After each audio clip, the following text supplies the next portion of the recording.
un peu ma manière de voir, en tout cas, c'est peut-être, c'est pas universel, hein, mais c'est ma manière de voir les choses.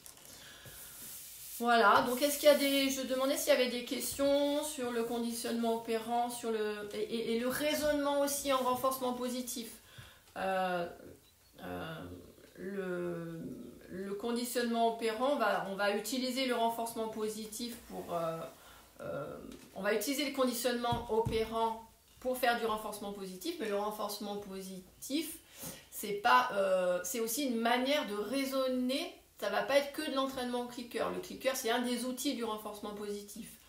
On va aussi avoir une manière de raisonner qui va être d'ignorer les mauvais comportements, de renforcer les bons et de valoriser le cheval en lui offrant ce qu'il aime et ignorer ce qu'il n'aime pas. Voilà. Donc du coup, on est moins dans la punition. Par exemple, un cheval qui devient fou hystérique parce qu'il veut aller voir les juments, il revient de balade et il a trop envie d'y aller et vous êtes en train de lui enlever son licol et il va tout arracher, et ben au lieu de lui hurler dessus et de le coincer et de lui dire ça suffit, et ben vous lui remettez son licol et vous en allez. Et là il va faire ah mais merde, si je m'énerve je vais rester là quoi, c'est horrible. Donc du coup il va se poser, il va faire ah mais merde. Hop, et là, vous revenez et vous lui enlevez son licol que quand il est calme. Et s'il n'est pas calme, on lui remet. C'est un exemple, je ne sais pas pourquoi, qui me vient comme ça, mais c'est un exemple pour dire de raisonner en renforcement positif. C'est pas que entraîner au clicker en conditionnement opérant. C'est vraiment toute une manière de raisonner. Voilà, voilà. Donc, toujours pas de questions. On a perdu quelques personnes. Bon, c'est un peu normal, je pense. Ok. Alors, je continue. Donc moi, pour l'autre thème pour le lien, ça va être de se faire plaisir avec lui. Parce que si, et ça va être un peu le mot de la fin, se faire plaisir avec lui et pour que lui se fasse plaisir avec vous. Si vous ne vous éclatez pas dans ce que vous faites et que vous allez en ronchonnant monter à cheval, ou faire quelque chose avec votre cheval, bah, ça ne va pas forcément créer un super lien parce que vous n'allez pas être à l'aise, vous allez soit en colère, soit triste, soit pas bien. Si vous êtes tout le temps dans cet état-là, ça ne va pas être terrible pour créer du lien. Voilà. Donc passer du temps à rien faire avec lui, passer que des moments que pour se faire plaisir. Bon, voilà, ça c'est un peu bateau, tout le monde sait un peu ça, hein.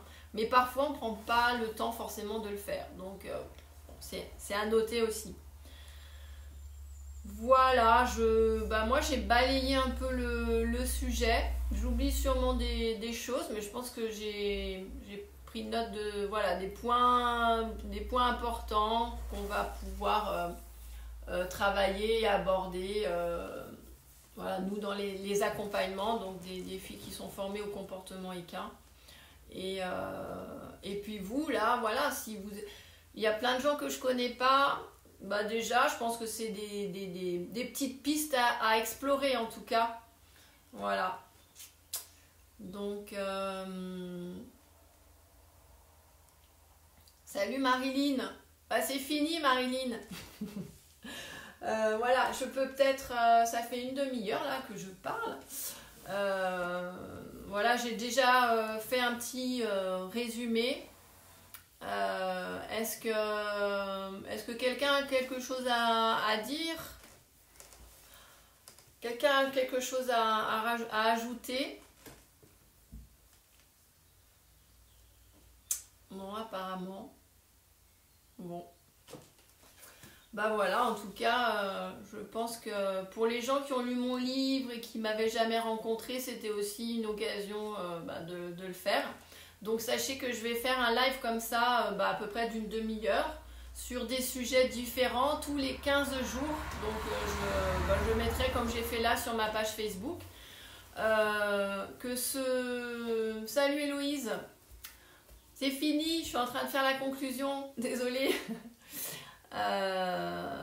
Entier accepté. Alors de rien Hélène, super. Et vous pouvez retrouver en replay sur ma chaîne YouTube. Je vous la mettrai sur ma page. Sur ma chaîne YouTube, vous pouvez retrouver tout ce qu'on a dit aujourd'hui en replay. Alors, entier accepté. Moi, je vois, si vous gérez votre entier, pourquoi pas. À savoir que sur la formation, on va pas toujours... merci Hélène. On va pas toujours avoir besoin que vous ayez vos chevaux. Moi, je préfère, en tout cas sur le début de la formation, c'est pas mal de pratiquer à la maison. Et une fois qu'il y a quelques bases et puis qu'on arrive sur des choses un petit peu plus poussées, bah, vous pouvez complètement venir avec votre entier. À certaines conditions, il faut que c'est un cheval qui ait l'habitude de voyager, il faut que vous ne soyez pas impacté émotionnellement par ce qu'il vous fait, parce que sinon c'est trop dur à gérer pour moi dans la formation. Vous êtes 12 et quand il y a trop d'émotionnels qui ressortent, c'est compliqué pour moi d'enseigner du coup. Donc voilà, j'espère que ça répond à votre question. Et puis on serait ravis d'avoir un homme dans la formation parce que c'est Galimour. Alors, je ne me rappelle plus votre prénom. Parce que voilà, on a eu un seul homme dans toute la formation. On a à peu près formé 80 comportementalistes. Donc voilà, et vous serez le bienvenu. Les filles aussi, hein. Très bien. Donc bah, je vous dis à bientôt pour un prochain live dans 15 jours. Donc bah, j'ai pas calculé quel jour ça fera. Ça sera peut-être... je ferai un petit sondage pour voir si c'est mieux pour vous le vendredi ou le mercredi. Mais en tout cas, voilà, on se retrouvera sur un thème. Et d'ailleurs, avant de partir, vous êtes encore 30 là. Est-ce que vous pouvez me dire là quel thème vous intéresserait? Est-ce que le sport, le lien entre le comportementalisme et le sport, est-ce que c'est un